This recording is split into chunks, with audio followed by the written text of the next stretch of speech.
दोस्तों, आपका इस बेस्ट कृष्णा चैनल पर स्वागत है। भगवद गीता में भगवान कृष्ण ने कहा है कि सब कुछ एक कारण या अच्छे कारण से होता है।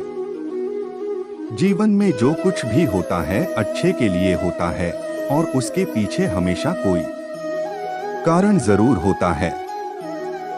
उन्होंने यह भी उल्लेख किया कि हम सभी एक निर्माता ईश्वर की संतान हैं। ईश्वर सर्वोच्च शक्ति है और यह दुनिया उसके द्वारा शासित है। और चूंकि हम सब भगवान के बच्चे हैं, हमारे साथ कुछ भी बुरा नहीं हो सकता। इसलिए जो कुछ हुआ है या जिन चीजों पर हमारा नियंत्रण नहीं है, हमें चीजों को जाने देना चाहिए और स्वीकार करना चाहिए। कृष्ण हमें वर्तमान क्षण में जीना सिखाते हैं। वह भविष्य के प्रति सचेत था, लेकिन उसने बिना किसी चिंता के वर्तमान क्षण में जीना चुना। भले ही वह जानता था कि आने वाले भविष्य में क्या होगा, फिर भी वह वर्तमान क्षण में बना रहा। माइंडफुलनेस वर्तमान में रहने और वर्तमान क्षण के बारे में जागरूक होने के बारे में है। वर्तमान में जीना और वर्तमान क्षण पर अधिक ध्यान देना आपके मानसिक स्वास्थ्य में सुधार कर सकता है।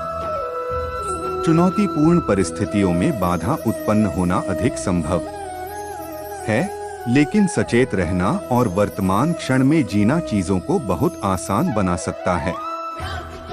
हमें यह सीखने की जरूरत है कि कैसे वर्तमान पर ध्यान केंद्रित किया जाए, न कि भविष्य या अतीत पर।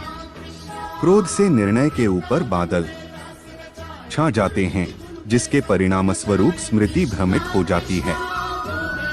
जब स्मृति व्याकुल हो जाती है तो बुद्धि नष्ट हो जाती है, और जब बुद्धि नष्ट हो जाती है तो व्यक्ति नष्ट हो जाता है।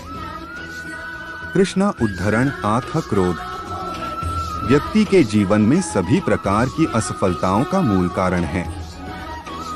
यह नरक के 3 मुख्य द्वारों में से एक है, अन्य 2 लालच और वासना हैं। मन को शांत रखते हुए क्रोध को नियंत्रित करने का प्रयास करना चाहिए। क्रोध से निर्णय के ऊपर बादल छा जाते हैं, जिसके परिणामस्वरूप स्मृति भ्रमित हो जाती है।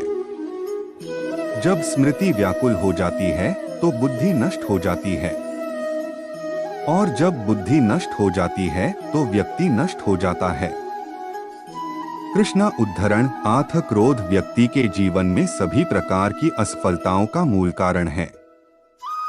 यह नरक के 3 मुख्य द्वारों में से एक है, अन्य 2 लालच और वासना हैं।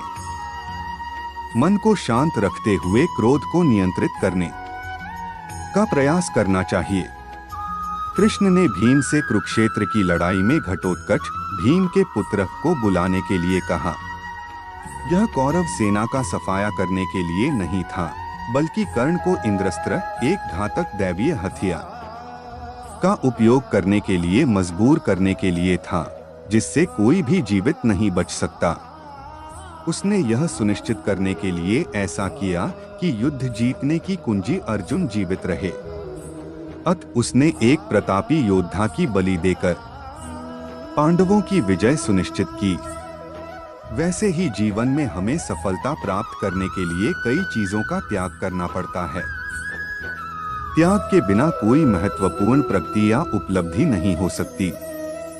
यदि आप अपने आराम क्षेत्र, गर्व, अहंकार, समय, धन या सुरक्षा का त्याग करने को तैयार नहीं हैं, तो आप कभी भी अपने उच्चतम स्तर की सफलता प्राप्त नहीं कर पाएंगे। दोस्तों, मेरा आज का यह सुविचार आपको कैसा लगा कमेंट बॉक्स में जरूर बताना। दोस्तों, मैं आपसे निवेदन करता हूं, आप मेरे चैनल को सब्सक्राइब करो, प्लीज लाइक शेयर करना। राधे राधे दोस्तों।